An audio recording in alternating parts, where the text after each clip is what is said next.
Yeah. Oh. Hello, everyone. Welcome to Brain Candy Podcast. So new. For Yes. episode 451. How's Sarah today? Well, I'm looking out my window right now, and somebody just drove by with a surfboard on the top of their car, and I'm like jealous that I'm not living that life. I don't know, though. Those guys always seem like losers. Well, you know. But it would be fun to surf right about now. Yeah. There's always the wetsuit, like, slung over the apartment that, like, also has, like, the least cared for succulents that are, like, half dead in the front. And, like, sometimes, like, remnants of, like, a kegger from, like... Kegger. Or, like, you know, months and months ago. Maybe, like, yeah, there's always that. Like, a pizza box that still needs to go to recycling. Have you ever been to a kegger? No. I don't... Well, no. What about when you were in college? What's the definition? Is that when... Susie, I was in college as an adult. I went to school part-time, starting from the time I was 17, all the way through... I always went to school part-time because I was always working full-time because I really, really wanted to live on my own. And so I, like, you know, part-timed it. And so then what does went that on the mean? show. You don't go to keggers? No, but, like, when you're in junior college and you're at a what do they call them? What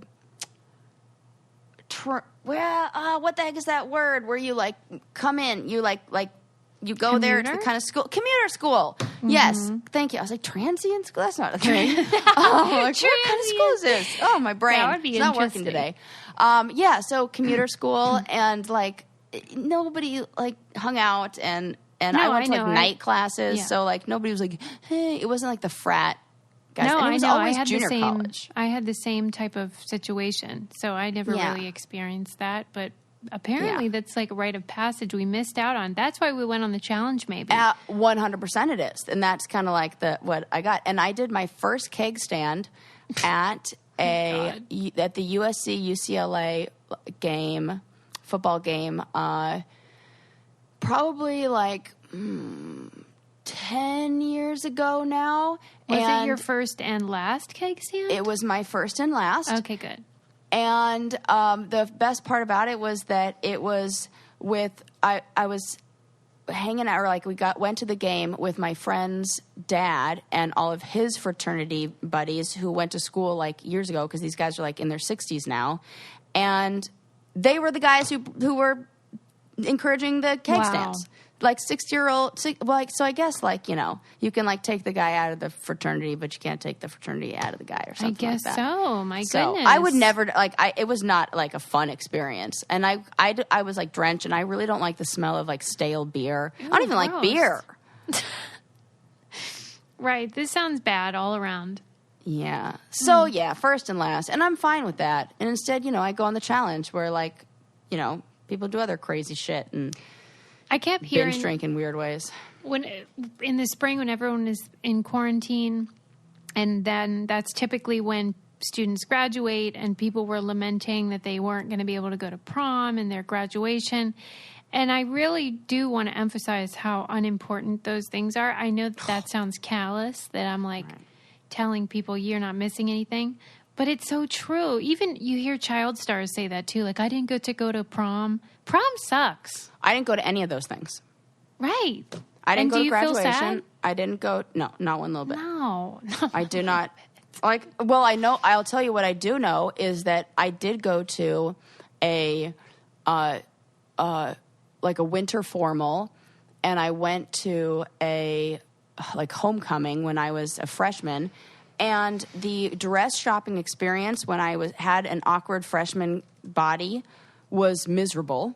I cried so much. It was like the nerves around getting a date was awful. The person that I wanted to go with asked somebody else. I've always, like, you know, I ended up, it was just traumatic. It was so traumatic. And, like, but then again, like, Ren was the prom king.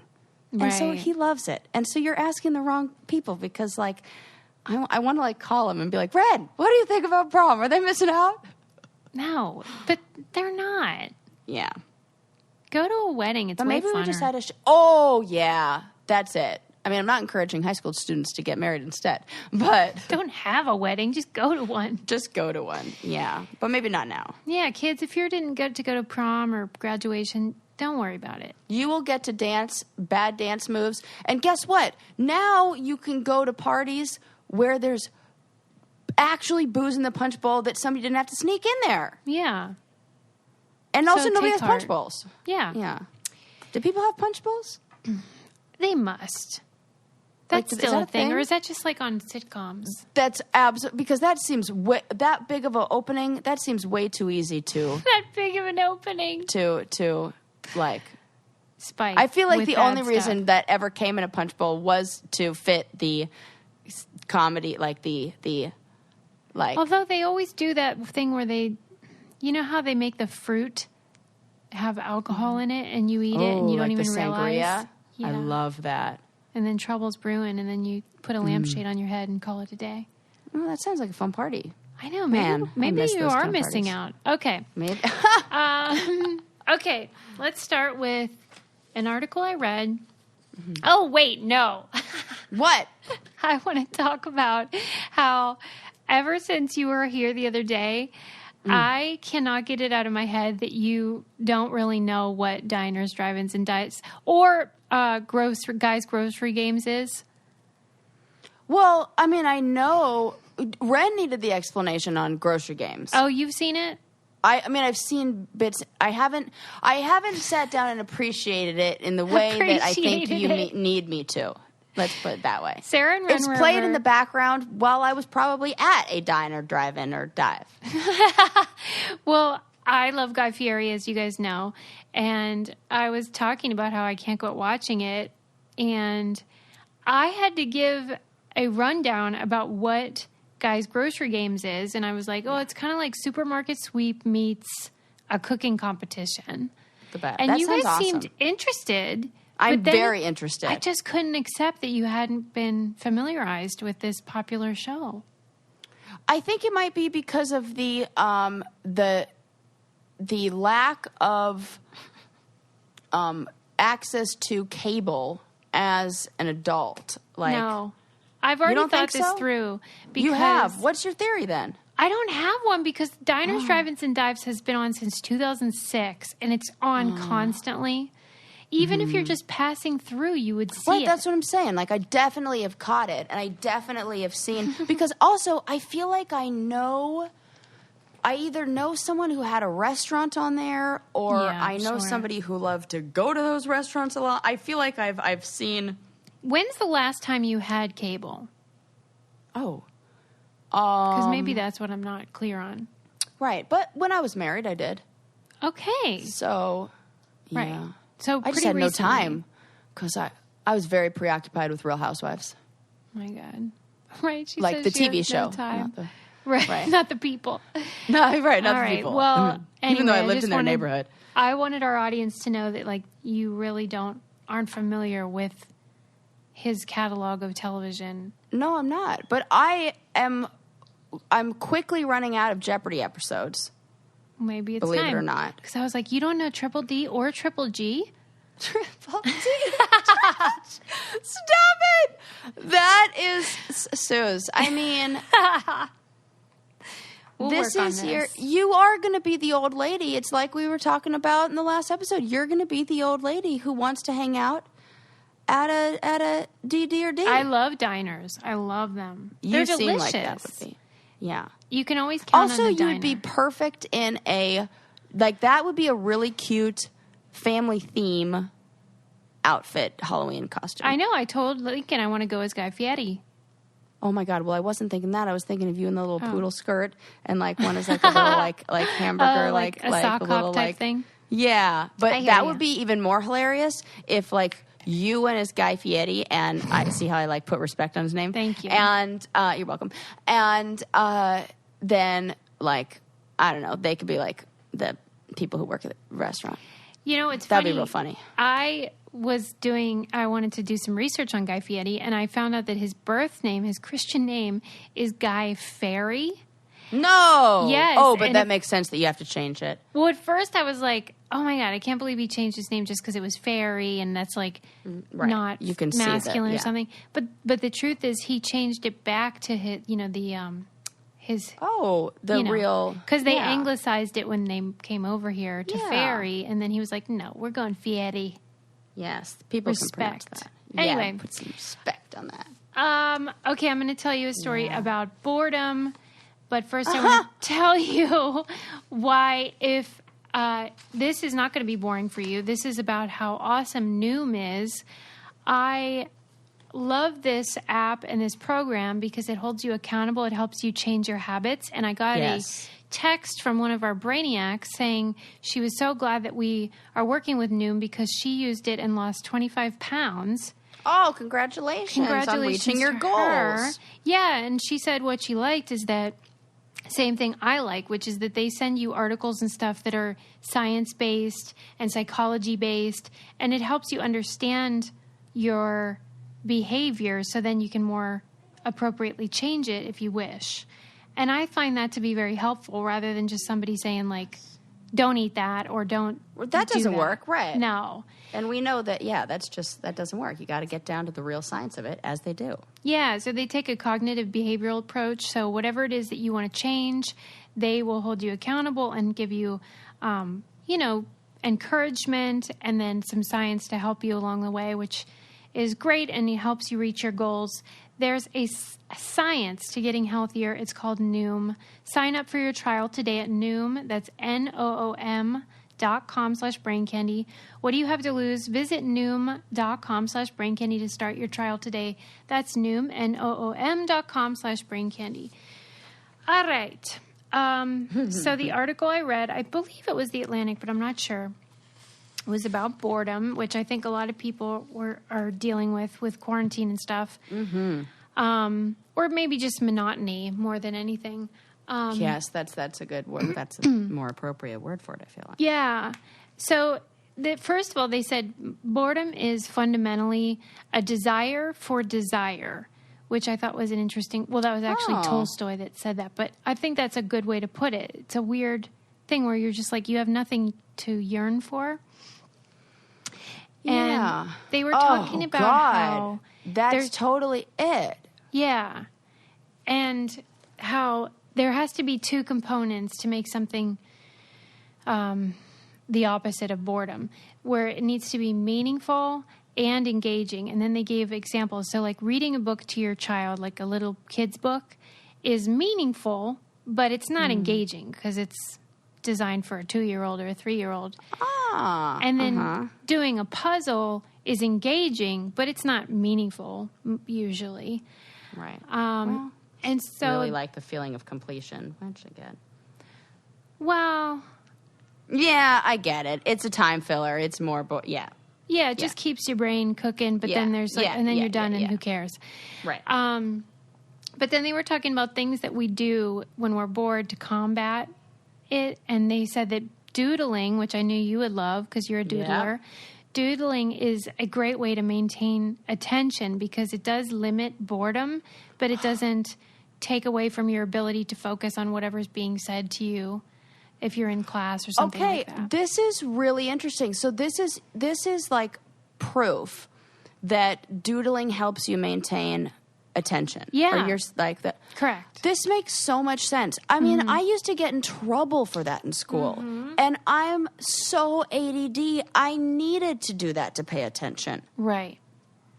Right. Oh, I knew you'd be God. delighted. This was funny to me, though. 2/3... Yeah, why are teachers getting mad at us for the wrong things? I'm mad. Well, maybe they don't know that it's actually helping you pay attention. Well, now they know. Now she's pissed. But 2/3 of people would rather shock themselves than just sit in a room for 15 minutes with nothing to do. They'd rather experience pain than nothingness. I get this. I mean... Do you think you're among the 2/3?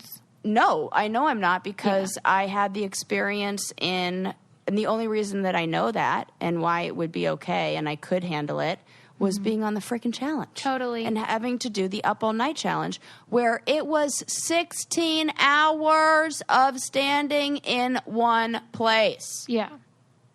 I was going to go fucking crazy. Right. You almost do. And then, you know what? It's weird because you start welcoming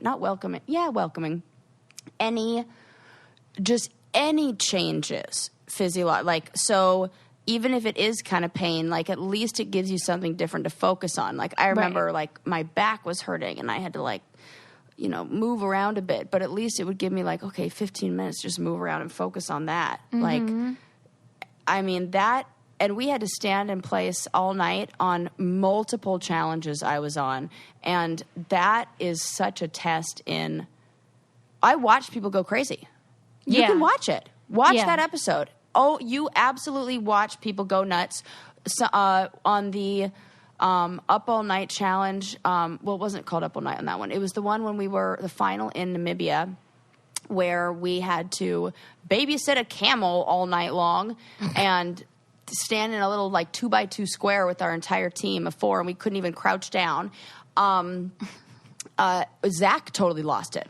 Like he started going cuckoo crazy. Like he started mumbling things and started just like talking and then started yelling and screaming for no reason. And we were like, what is happening? And it was like watching somebody almost just go nuts from boredom. Yeah. Well, and in writing a lot of the prisoners that I talk to, boredom is a big problem when you're in jail. Oh my gosh. Look, I didn't even think about, of course. Yeah. And I think about them all the time, about how you would really have to have a strong mind to maintain sanity under those circumstances, because it can be so boring and monotonous. Look at me complaining about standing up all night long on a game show for 16 hours. I mean, that, innocent, of course. And also we weren't even able to move outside of a little teeny tiny box, so that kind of restraint, it was like claustrophobia feeling without like the box. Just like in like, I don't know, perceived claustrophobia, whatever you want to call that. But I was just watching an episode of my favorite part of those Planet Earth shows, and like, Our Planet and all those are like the very last episodes where it's like how they made it and like the behind the scenes and shooting it all. And there were, those cameramen who, like there were 2 or 3 of them who they built houses, like built these little huts out in like the Siberian forest, and they were out there for like 3 months. Yeah. And they didn't have anything. They were just in a box in a shed and like filming, and it was they must have been 4 feet by 10 feet. Right. That's a nightmare. And that they love it. They just, they choose that as their profession, and it's not like a prison sentence. Personality. It must. But I like this suggestion that this article gave about how to combat it. And the suggestion that I recall, I do anyway. And so I was excited that it's like a thing that's like a technique for combating boredom. Tell me. Well, you might have even noticed, sometimes when I talk to people and they say something that like is fascinating, but I don't have time right then to really let it rattle around in my brain. So I always say like, I'm going to think about that later. And that's what they say you should do. You should plan what you're going to think about the next time you're bored. And that when you are experiencing boredom, then you can think, I wanted to think about where I want to go on my next vacation, or, quantum physics, or whatever it is that like kind of gets your motor running. And then you can occupy your time with something that interests you. That's interesting. Because like it's almost I feel like there's this like we always, not we, or not always either, but mindfulness and like the act of being present and in the moment is kind of like seen as this like cure-all, and like, if you just like are present, but sometimes in a way it's kind of like meditating on something in the future, or meditating on this other.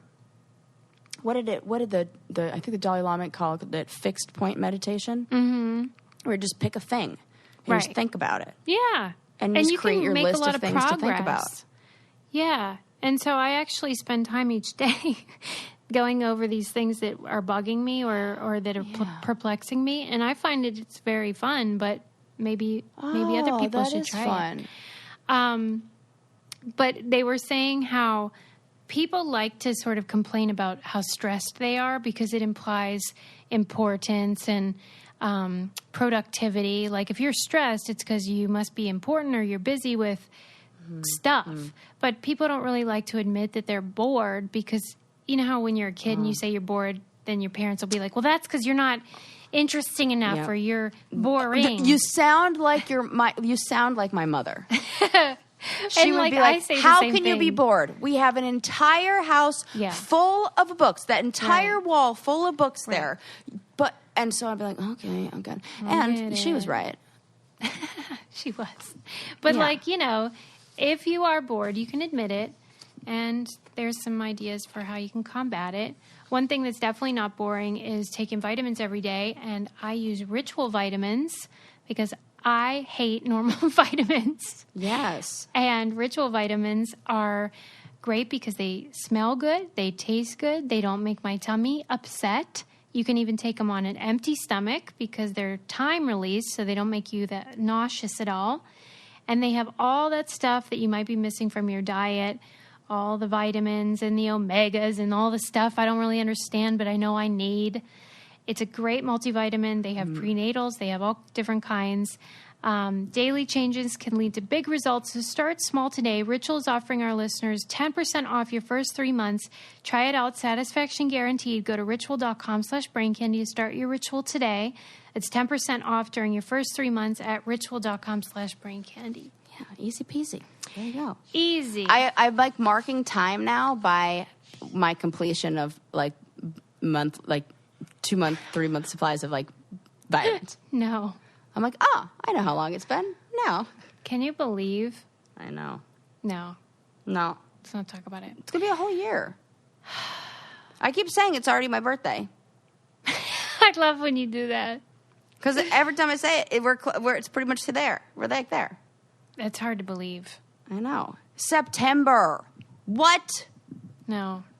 I mean, what am I even going to be for Halloween? It's going to be a lot. I was going to ask you what you're going to be since I'm going to be Guy Fieri. Who are you going to be? A witch again? I'm definitely going to have to do the witch. The witch, which is I kind of live a month of dressing like a witch. Mm-hmm. You mean the month of October? Yes. Yeah. And I carry up into November. So it's really much it's like a season of the witch. There you go. But then I like to throw in a little playful ones Miss Frizzle was last year. I'm going with the frizzy hair, anything that embraces that. Oh yeah, that's a good point. Yeah. Well, I'm wondering what other characters are like that. Is your prediction that these bozos are going to keep trick-or-treating even though no, you know what I idea? think is going to happen, which I think is already happening, are those trunk or treat things. Mm-hmm. So I think we'll be replacing it with that. Oh, out of the trunk of your car? Yeah. That's what people are doing now. Well, it doesn't, but I think they were going to replace going house to house, and somehow people will think that that's the solution of there you can wear masks. Just a different problem. Right. But right. No, I think nobody should. I don't know. They're going to. You know what? Maybe I would. How would I? What are you going to do with Lincoln? What would you do? We'll just dress up and do fun stuff, but we're definitely not going. Can we come over? Yeah, you can for come a over. Social distance Halloween party. We're so good at that. Yeah, and luckily in LA it'll still be warm, but yeah, right. And now I'm thinking what how for Easter you hide Easter eggs all over the place. Some people do. What about hiding candy like that? Make it definitely. Hot. That's a great idea. A fun thing to do. You just got to make it, because all kids really care about. They don't give a fuck about going door to door. I didn't, and I was also a really I would get nervous, and especially around adults anxiety? Because oh my gosh, hello, you're talking to a child who has been victimized by adults in scary ways, and you want me to go door to door where a random man can answer the door, and I'm supposed to like smile and say trick or treat so then he can give me a treat after I've spent my childhood getting the message of don't take candy from strangers. This is very confusing. Yeah. I'm not for it. So I see your point. I was already like nervous about doing that. All I cared about three things. The costume, getting dressed up and getting like tons of attention for that because like my mom like always made my costumes awesome and it was the best. And it was always the parents who gave me the credit. The kids were like, whatever, why do you have bananas on your head? And the parents were like, oh my God, that's an amazing Chiquita banana costume. And you can't believe you're in second grade dressed like that. Right. Like I was underappreciated at my, early age by my peers, second grade. I didn't know that the kids don't really care about the door-to-door thing. I didn't. Huh. Ask Lincoln what he thought about that. I cared about the costume. I cared about getting candy, like getting/eating it, like that. I want to get it and lots of it, and I want to eat it. And I cared about sorting it and organizing it. Yeah, that's the fun bit. That's it. I don't need other people. I don't need door to door. I don't need and then just give me the stuff I want. And don't give me raisins. Stuff. Give me the good stuff. My parents would know what I want.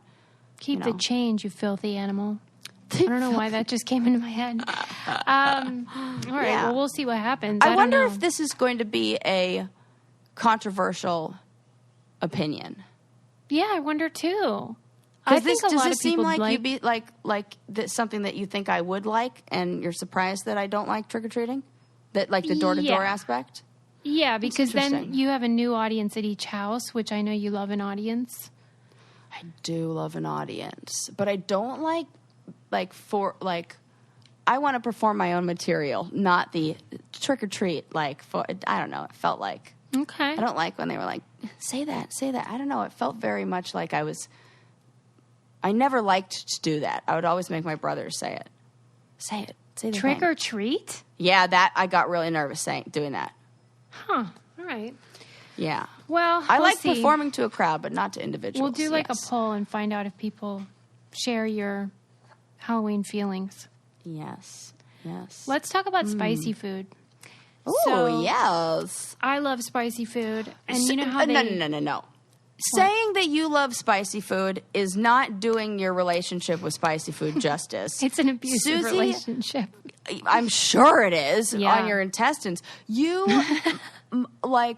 you are lined I don't know, like whatever they line Marie Curie's, the box that holds her journals, that's what the inside of your esophagus and stomach must be lined with. Because there's one time we went to the fair and we were taste testing these peppers that they had. And all I did was I think I just smelt it and smelled it. Smelled? Yes, smelled the pepper and my eyes were watering and I could just sense it was hot. Susie was like, what's the problem? I don't even get it. It's not even hot. I was like, oh my God, you can't trust you're me. An animal. If I say something's not spicy, I have learned lies. That is not, well, it's not a lie. It's just I'm not a good judge because for me it's not. Yes. And I was reading about how they have the test. I think it's called Scoville. I think that's how you pronounce it. That determines the spicy level of things like hot sauce and peppers. And I think people breed their peppers to be spicier and spicier. So every year there's usually a new one that's ranked as the spiciest. Yeah, like those ghost peppers and shit. Yeah, and I don't know why they keep doing it because now they're at the point where you can't even eat them. Right. Because the one is 2 million on a Scoville. Oh my God, 2 million. And what is a jalapeno? I think it's 2,000 for a jalapeno. Oh, so you can imagine what 2 million. No. No. So didn't we read that story about somebody who people can almost die? For sure. Oh, for Pete's sake. Yeah, because this one guy was eating something that was real spicy. It was, I think it had habaneros in it or something, but he was having hallucinations. You can kind of lose your marbles. Well, I would imagine because doesn't it raise your temperature in ways? For sure.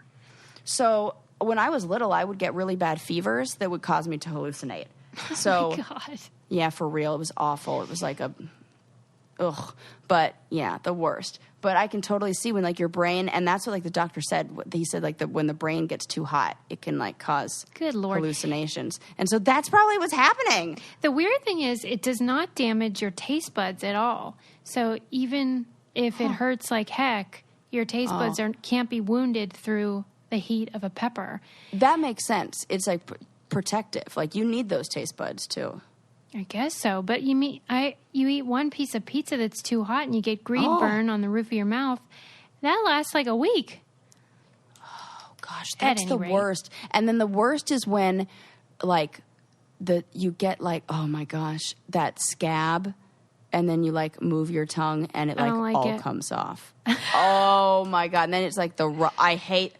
Oh, that's the worst. Yeah, I currently have a massive burn on my arm from being like it's like the older I get, the more resistant I am to using a spatula or kit. Like I'm just like, no, I'll just try to flip it with my hand. What the heck? Well, I don't know what's wrong with me. I'm just being lazy. It must be. I'm like rushing. We were making at-home crunch wraps, and God, I was like trying to spatula. I was trying to like flip it with my. I don't know what I was doing, but yeah. So. If you're thank goodness skin heals if fast. you do feel lazy and you think, I'm not going to brush my teeth for long enough, I'll tell you what, Quip will let you know because their toothbrushes have a built-in timer. So you can't fake it. It's either 2 minutes or you're faking it. And if you have a son, they might call you out on it. Isn't that right, Susie and That Adam? is true. So we all use Quip toothbrushes in this house, and it does help Lincoln know how long to brush, which is great. Helps me know how long to brush. It's good for adults and kids, and it's electric, and it mounts to your mirror. It looks super cute. Has a smart motor. And they will send you a new head every 3 months, so you're on target for your dentist to know that you are using a perfectly great toothbrush. And they have a deal for our listeners. You can start getting rewards for brushing your teeth today. Go to getquip.com/braincandy right now to get your first free refill. Or your first refill free. That's your first refill free at getquip.com/braincandy, spelled GETQUIP.com/braincandy. Quip is better oral health made simple and rewarding. Mm-hmm. Lots of good, they have toothpaste for kids as well, so check it out, whatever your age is. Okay. Just to finish about the peppers, one thing that I wanted clarification on that Smithsonian Magazine did not supply, and now I'm going to hope Sarah will. Oh, right, because if they don't know, I sure will. You might. Well, I think you would have a theory. As I always do. It was saying that people in Asian cultures where chili heat has been considered one of the 6 core tastes for thousands of years, they prefer what this article called a sharp heat that feels like pinpricks but dissipates quickly, while Americans, on the other hand, like a flat, sustained heat that feels almost like it's been painted on with a brush. Can you give me examples of those? Because I couldn't figure it out. You know, there is a spice difference, I feel like, between like a spicy barbecue or... like spicy think about spicy chicken wings. Right. That's what I said to Adam. Do they mean wings? Yeah. That's what I go for. I think about like spicy buffalo wings and that kind of flavor compared to Thai spicy. Thai spicy is very sharp. You think? I see that. Yeah. It's like, I get that it's weird. I understand that. Because I was like, what spicy food gives pinpricks but dissipates quickly versus something that's been I painted totally on. feel like those Thai chili peppers, like Thai peppers do that. Yeah? Oh, yeah. I mean, I think.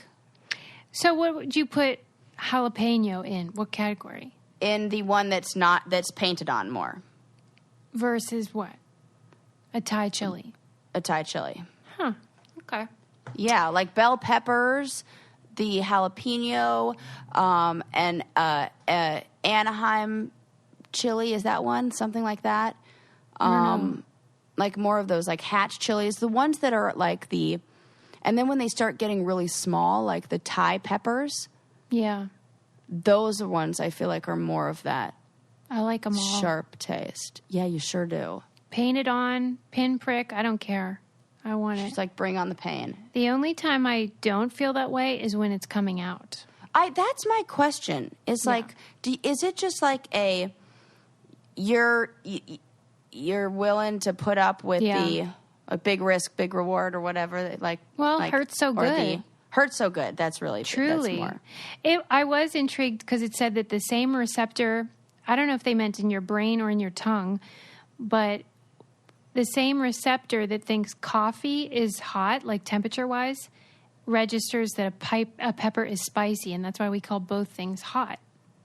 Oh, my God, I love that. I know. Yeah, and I think that's in your brain.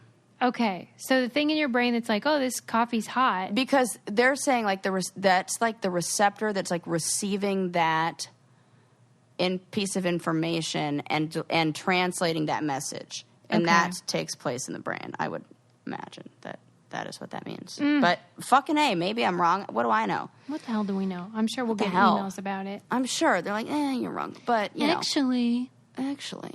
Like, actually. Okay, wait. I also, I watched this little short documentary on New Yorker's website that was about people that raise their kid gender neutral, don't reveal the sex of the child and whatever. And I wonder what your thoughts are on that. I assume you're fine with it and pro I'm or fine whatever. With that. Okay. Yeah. Like, yeah. Whenever you meet these people and you might say, how old is she or how old is he, referring to their child, and then they say they are whatever age, you're into it. Yeah, I'm into it if it doesn't become the theme of their like upbringing. Like if it's like everywhere they go they're saying, well, we call them they because da da da da. I think they would have to do that because everyone will be referring to them by he or she pronouns.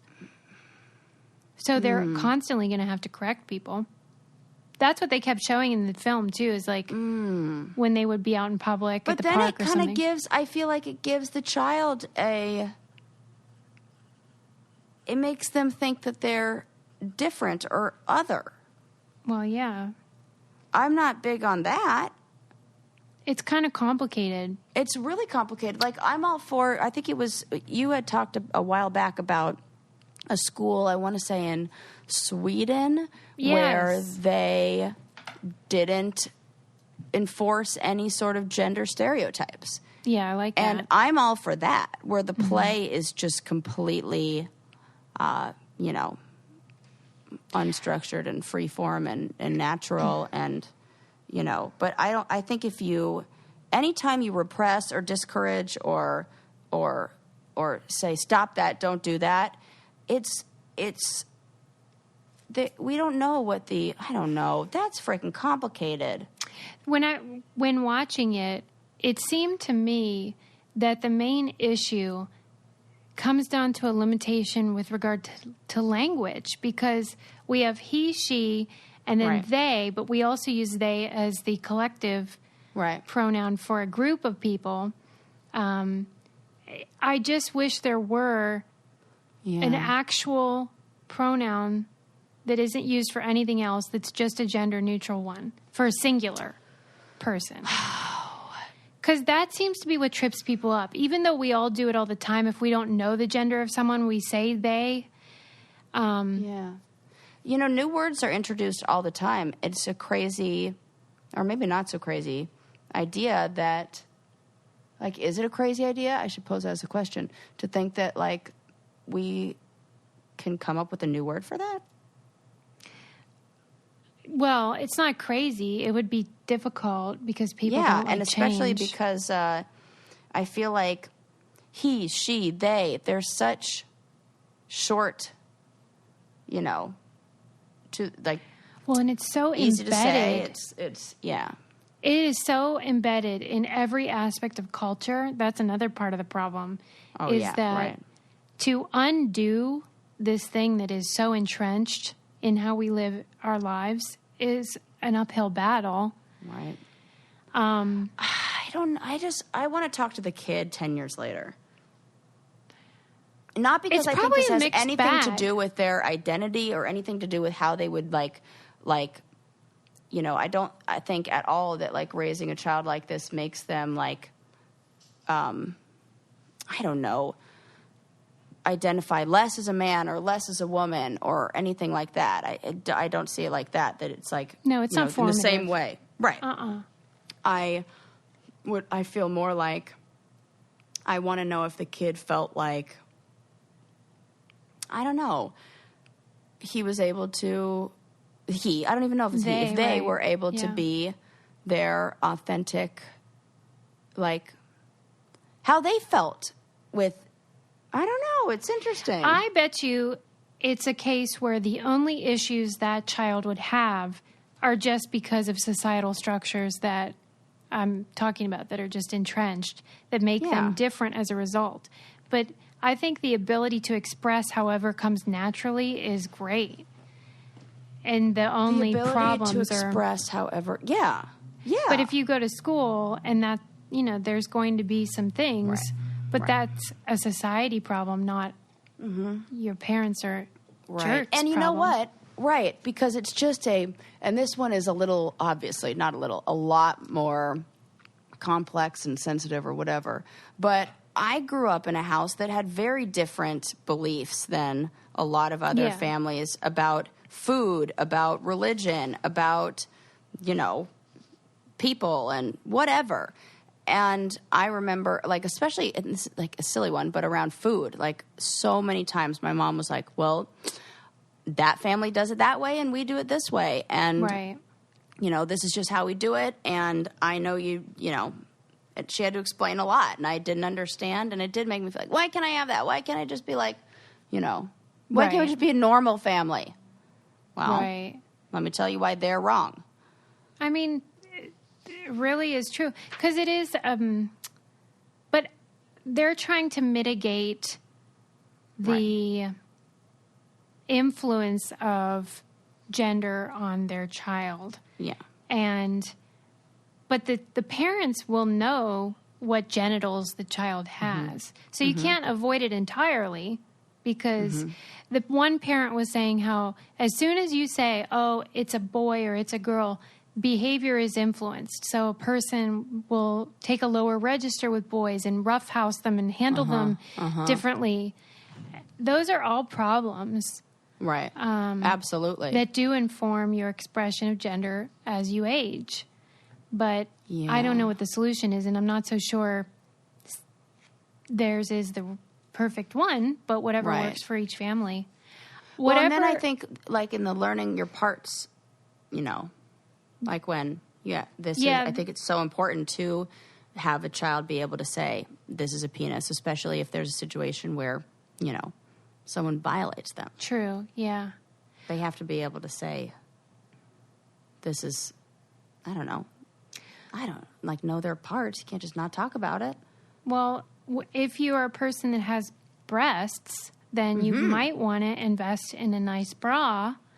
Yes. And I would recommend Third Love because it's the only bra. Oh, see, the only comfortable bra I've ever worn.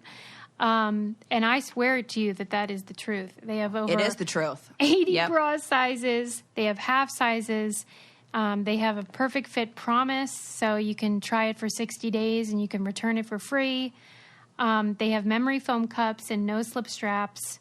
I just think it's the most comfortable, and for me, and they're sexy. I think so. They're so beautiful. Oh my God, they're gorgeous. It feels like I have the fanciest, and even just the way they arrive makes me feel like I'm getting you're getting pampered. Oh yes, and you know what? These ladies need to be. They deserve it. They deserve it. Gosh darn it. And Third Love knows there's a perfect bra for everyone. So right now they're offering our listeners 15% off your first order. Go to thirdlove.com/brain now to find your perfect fitting bra and get 15% off your first purchase. Okay. Moving on. Oh, okay. Let me ask you this. You know the animal, I'm going to spell it so you can tell me how you pronounce it. The animal EMU. An emu. Say it again. Emu. Okay. So I've always said Unless I'm pronouncing it wrong. No, you're pronouncing it right, or I should say as like Australian people say it, and that's where they are. And apparently NPR decided to allow their journalists to pronounce it in the American way, which is how I say it, which is emu, like a cow, emu. And yeah. I never knew there was a debate about it. I've never heard it. I didn't either, and the way you're saying it sounds so wrong to me. Well, I think it is wrong. What word are you even saying? No, that's correct. Like, you're right, and people are mad that NPR is allowing the quote mispronunciation of it. But in this particular article, it was talking about how the words that have that U sound, were all meant to be with that mu kind of way. And they even, in fact, used the example of my name. What? Susie? Well, how the heck are we supposed to be saying this? There's a little bit, there was supposed to be like a Y sound, like Susie. Susie. Oh, get Susan. out. I didn't know this. I did. This, how? Right? Wait. Hang on. Yeah. Hang on. Yeah. Hang on. Yeah. Hang on. Hold the phone. Yeah. I need some other examples of words that... Okay, because I feel like it makes sense when the U is at the end. I can see this. Like a GNU, a emu. Okay, let me find some more examples in this article. So... Milieu. Well, yeah, that one I get. Well, okay, wait, let me see. I've opened the article. Okay. Let me find because okay, so the word nude used to be more nude. Like nude, and now we just say nude. Noodle. That sounds gross. Which one? With the Y. Nude. Nude. Ew. Yeah, it says even the name Susan was pronounced Susan. Nope, I don't like it. And like a business suit was called a suit. Nope, I don't like it. And then it says, while the sound after an M have generally survived longer, and that's why we say the word mute properly still. How else would we say it? Susie, moot. Moot. Oh. Yeah. Oh. Isn't this fun? It sure is. It's sure. Because everything you say, I'm like, oh. Right? Okay. Emu and mute have the M in there, and I guess those survive longer, but other words, they kind of disappear. Here's one that I take, like, that always makes me like, I know it's right, but I'm like, oh, for Pete's sake. What? When people pronounce human. Yes. The H is silent, like, and in a lot of letters, like the H. That I've heard that this is a thing that you can choose to have the H silent when it's at the beginning of a letter or of a word, and I'm like, and oh my gosh, I'm not it's into just it. Like, me either, and like even, very very brainy people do that, and like I'm always like, oh I don't know though, because I see a lot of pushback whenever anyone does like an historic event. Scholars will be like, no, stop it with that bullshit. I almost think it's people trying That's when they to do sound... it. An historic event. I'm like, oh, God, an historic event. Like, that sounds weird. Right, what is this? My Fair Lady? Cool right. it, Eliza. An historic event. That's exactly it. Oh my God, I'm dying. Oh, that's funny. That one annoys me. Yep. You were right about emu. I clearly haven't been around enough emus because I was saying it wrong. Yeah. Maybe we should do a poll. How do you pronounce It's like, emu I or don't emu? even... Emu. I've never even heard anybody say emu. I'm sure It it's just sounds trashy so people funny. like me. Oh, pfft. No, Or I maybe mean, people seriously, have, like, if real you're fast and I didn't even notice. No, like if you're raised in like maybe a lower income family like I was, maybe we say Yeah, words you didn't like have that. a lot of access to emus or emus either. But You know I what they did say, have- emu. I did have access to a Susan, and I sure didn't know. Right. I'm glad no one's you know what trying else to do cracks that. me up? And this is just because I've been like watching it like crazy. And then Ren showed me a montage, like clip, not montage, but like clip, all these clips of, what do you even call that? When clips are all together? I do call it a montage. I call it a montage too. Is that the word for it? I think it is. Okay, we're going to go with that. He showed me this montage of Alex Trebek pronouncing genre. Oh my You God. guys. I'm going to send this to you. It's so funny. I'm definitely posting this. It's How hilarious. does he pronounce it? Genre. Genre. Why do you Genre. think he does that? Because he's Canadian? It's got to be the correct pronunciation because he always is big on, he's big on that. Yeah, he's And he real does fussy pronounce about stuff things. like that. He would definitely say emu. Does that annoy you at all when you're watching Jeopardy? What, his pronunciation? No, Yeah. because I feel like it's like he's got respect for you got to pronounce it right. You got to. There's a fine line between respect and like pomposity. He has earned it. Yeah, we can't say anything He's bad like the about Quiz him Bowl now. master. So No, he's a legend. He's an icon. Yeah, for sure. And I think I've told Ren this story like 10 times that every time this category comes up, and I'll tell all you guys that when Susie and I went to Jeopardy, she asked. Shout out to Emily Lewis. Shout out to Emily, yes, who, by the way, I saw on her Jeopardy. It was fun to watch you again, Emily. And you did so great. Susie asked, because they were like, does anybody in the audience have any questions? And Susie raised her hand and said, yes, Alex, what is your favorite potent potable? And that was the best way to ask, and I don't think anybody's done anything as cute or as clever, and I just have to know if,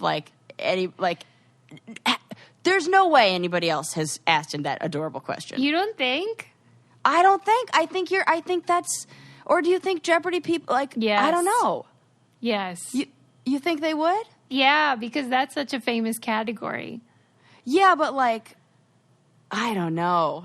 Do you That remember was what his really answers good. were? He had Chardonnay. two and I don't know. 2% milk. 2% milk. That's the potent potable. I was like, wow, that's specific and weird. Yes. Oh, speaking of potent potables, Ren and I were going back and forth on this word. Potable, it's potable, or is it potable? I always said potable, but What do I know? I but said then emu. because then we were like potable, like that. It's like kind of like when, you could put it in a pot and you can boil it, but then you can't. No. 'cause it's potable. Yeah, because that means you can drink it, right? I pronounced that potable for a long time. And that's why I objected to his 2% milk thing, because potent potables means alcohol. Yeah.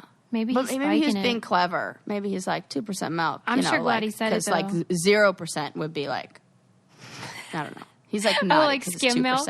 Yeah. I don't know. He was so specific, and he That was wasn't great. thrown at all, so that made me think other people had asked him.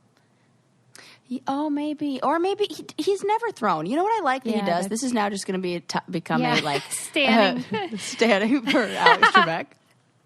He will bail out help out when they ask him the questions, and right after the first commercial break, they'll come back and they'll ask the For they'll an interview him anecdote. for a bit, for a little anecdote. And anytime the story gets too long, or you could see that they're struggling, Yeah. or they're getting nervous, he always helps them out, and he's so good. I feel like he's like you in that way. You're I thank got you. you. Yes, you're like Because that is and the he's sign of a like- good host who's aware. Yeah. I Yeah, like so that. he's great, and I just love him, and that's it. Hey, just some food for thought. Maybe you could go as Alex for Halloween. Oh my gosh, and Something to think about. or and I'm trying to think of how to make it a couple's costume. Can then be a contestant, a buzzer, a question, Couples. the mustache, Right. I could Good go as a point. mustache. That's great. I don't know how we could do it. And since he doesn't have it anymore, like maybe I don't know. Oh, We'll have right. to think about He this. shaved it, but people think of him with one still. Right. So that's funny. He's another quote unquote national treasure who's Canadian. Oh yeah. Why? See, that's the real thing. All of our national treasures are they're not American. That's why. Who else is on your list? Shania Twain and Justin Biebs? Well, remember last time Pamela we talked Anderson? about Keanu Reeves, and then it turned out he was Canadian. He's Canadian? Oh, Yeah, well, and I was like, of course he is. he is. Oh my God. Yeah, we love. You know what? We love Canadians, and clearly, Canadians love us. They've also been. I They've hope so. always been a very big. I went to Vancouver once. Oh my gosh, people were so nice there, and it was like the seasons of the challenge were airing like 1 year behind. So it was like a season where like I wasn't You're on big them in Canada. US. Yeah. And I was like, oh my God, people here are the best. They are. And they are, clearly. So there you go. They're so civilized and nice. And then when you say that, they're always like, no, we have our problems too. And I'm like, see, this is what I'm talking about. We never admit our problems. No, we're like, we're the best. Get out of here. No. Yeah, They right. really are. Yeah. USA. The only thing, I'll just say it's a joke. The only thing we're number one in is obesity. Ugh. So, Don't get me God. started. I'm mad about Right. it. Not the obesity. Yeah. I'm just mad at America. Okay. Yeah. Last thing before we go. Do you want to hear about outdoor comedy, black kitchens, or the theft of Munch's screen painting? Oh my God. All of those are fascinating. Oh, gosh. I'm going to go with black kitchens. Okay. So you know how black kitchens are in style right now? Like the color, Yeah. obviously. Yes. Yeah. And there was this article in Architectural Digest. And you're talking to somebody who just painted their bedroom wall black. So Yeah. I know. Don't I know it? Yes. And they were trying to explain why black kitchens have become popular. And their explanation is different what I think. So I'm going to tell you what Oh. theirs is. No. They- First tell me what yours is. Well, my belief is that, you remember in Freakonomics when they talked about how rich people will start baby name trends, and let's say you name your daughter Tiffany and you're rich, then eventually Yeah. it becomes something that lower income people do, and then the rich people stop doing it. So I think it's a similar thing where everyone started getting white kitchens. Everything is white, white, and sterile. And then rich people were like, nope, we can't have that anymore. We have to do the opposite. So that's my theory and why they're popular again or now. And their theory was that consumers are awash in smart technology and they're craving tactile experiences and fine craftsmanship. And they call it the Downton Abbey effect. I can see this. What's Downton Abbey got to do with I mean, that, though? like I can understand because of the time period and almost more of the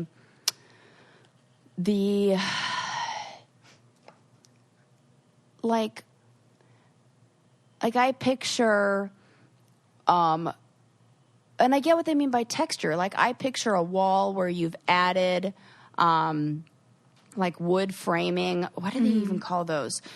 Almost like you can like create a pattern with wood. Oh my God. I wish I literally watched videos of this till like 2:00 in the morning on like a DIY like home. I don't doubt and that. I totally know exactly what like this is referring to. Where it's like a lot of layers where, okay, so you have your regular wall. And then you have the wall that has like some molding and some what is the thing at the top? Molding and Crown molding. Oh, crown molding. Thank Yeah. you.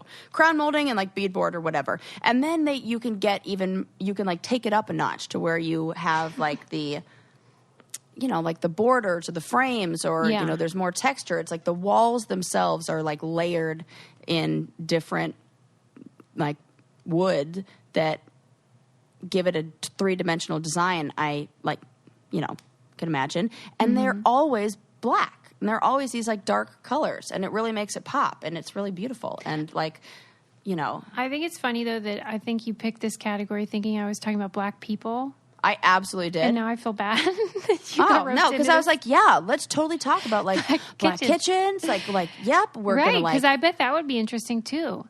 Yeah, and I was like, some of my favorite places, like some of my favorite restaurants, black-owned restaurants in the area. I know diners, drive-ins, and dives when it's Yeah, like a shout out to black-owned...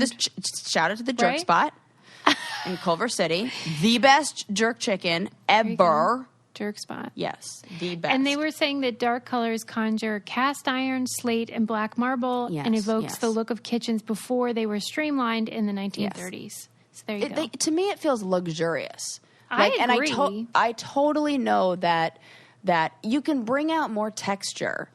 And I was thinking that you were going to go the route of like somehow it photographed better, or it was able to be like a contrast to like, you know, I don't know though, because you see so many white kitchens still on Instagram and stuff. Yeah, they're gorgeous.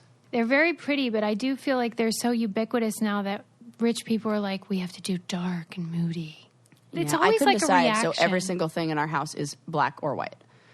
That's good. I like that. It's like classic. we went with both. Yep. Black all right, and white, that's all for now. Let's wind down. Wind it.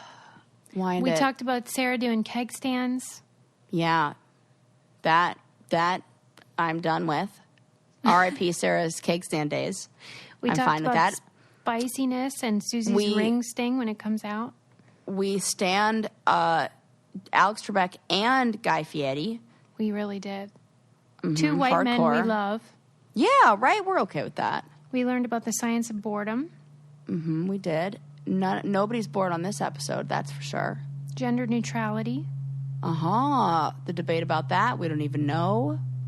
Who knows what's going to happen? Question mark. We're fine with it. Do you. You do you. Theme. And black kitchens. And, and now I'm thinking, you know, because, like, I feel like I want to, like, I'm going to get some property one of these days, and I'm, like, definitely leaning towards, like, a black kitchen. Definitely, like, black cabinetry in the bathroom. Gorgeous. Okay. She's got plans, everybody. Just don't go with the black countertop. As a current owner of one, you can see every single little thing and splash of water. And honestly, my kitchen was 100% designed by a man. Ren and I talk about this all the time, that it is so obvious that our layout in our house was designed by a guy because it's like sleek, but none of it is functional. And like, we're like, this is why you need women designers. Yeah, fuck He that says guy. it, I say it, we all say it. Yes. The end. All right, friends, don't forget to leave us a 5-star review and subscribe. We love you. Yes, love you so much, and we'll see you next time. Bye. Bye.